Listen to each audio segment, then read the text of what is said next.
But an amazing archaeological discovery has shown First Nations people travelled and gathered at high altitude campsites as long ago as the Ice Age, and tools left behind.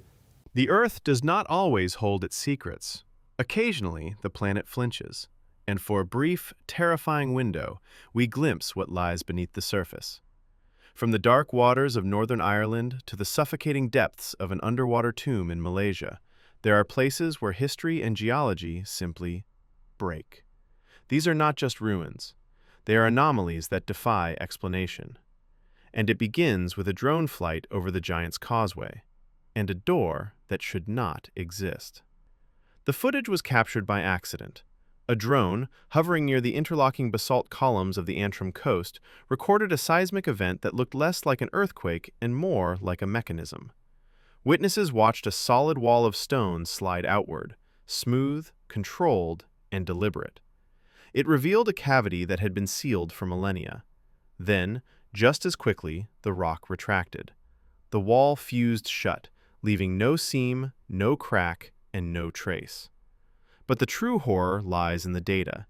Before the site was restricted, a sonar sweep of the cliff face returned an image that silenced the geological team. The chamber behind the wall wasn't empty. The scan revealed a row of upright forms, narrow, uniform, and far taller than any human.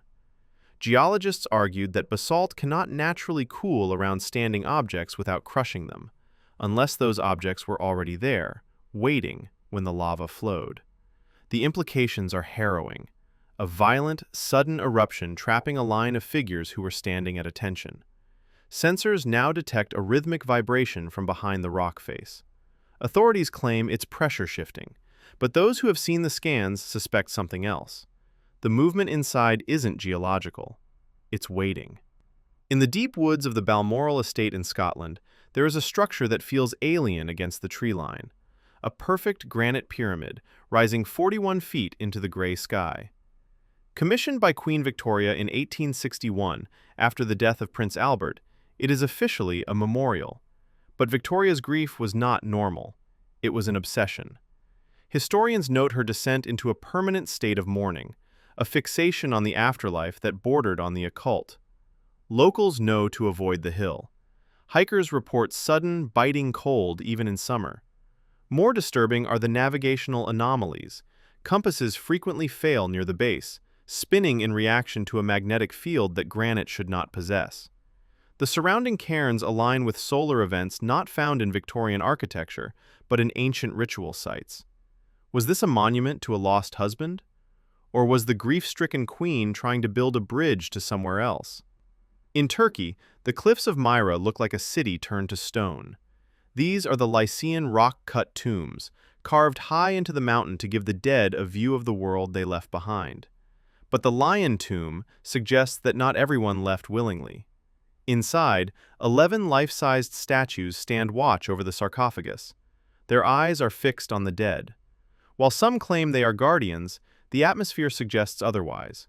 They resemble attendants, perhaps sacrificed to serve the deceased in the void.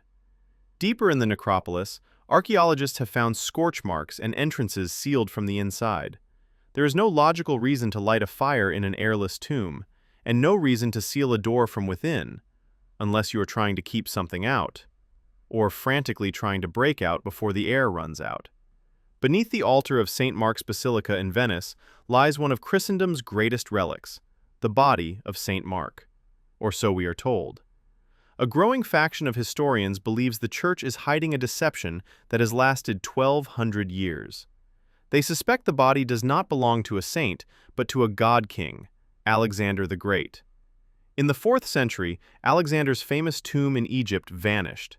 Simultaneously, a body claimed to be St. Mark suddenly appeared in the same city. Centuries later, Venetian merchants stole this corpse, smuggling it past Muslim guards by hiding it under layers of pork. The corpse in Venice shows signs of Egyptian mummification, a pagan practice, not a Christian one. If this theory holds, the Vatican has been unknowingly venerating the ancient world's greatest warlord. The Church refuses to allow DNA testing. Perhaps they already know the answer.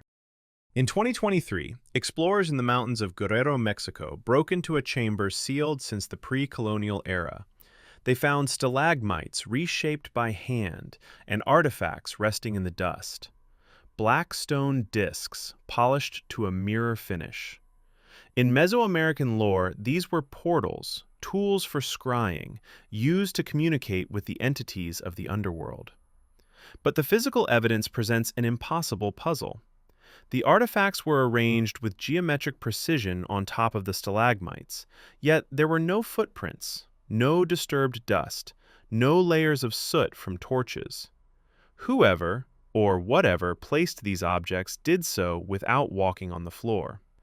Beneath a palace in Warsaw, a hidden tunnel was unearthed, 200 feet long, curved ceilings, and lined with 40 alcoves. They look like catacomb niches designed to hold bodies, but every single one is empty. There are no bones, no dust, just a pervasive, low-frequency hum that researchers cannot trace. This infrasound causes nausea and hallucinations in those who linger too long. Historical records link the site to Masonic rituals of the 19th century. Was this a place of symbolic death? Or did the occupants vanish into the very silence the tunnel amplifies?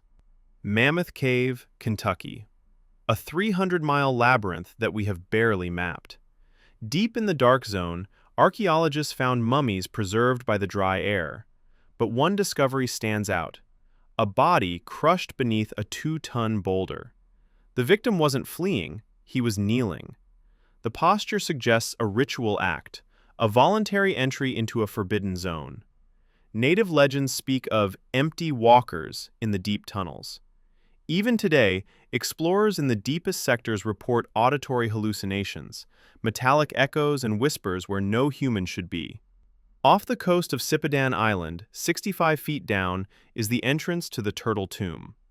Inside, the floor is littered with the skeletons of sea turtles.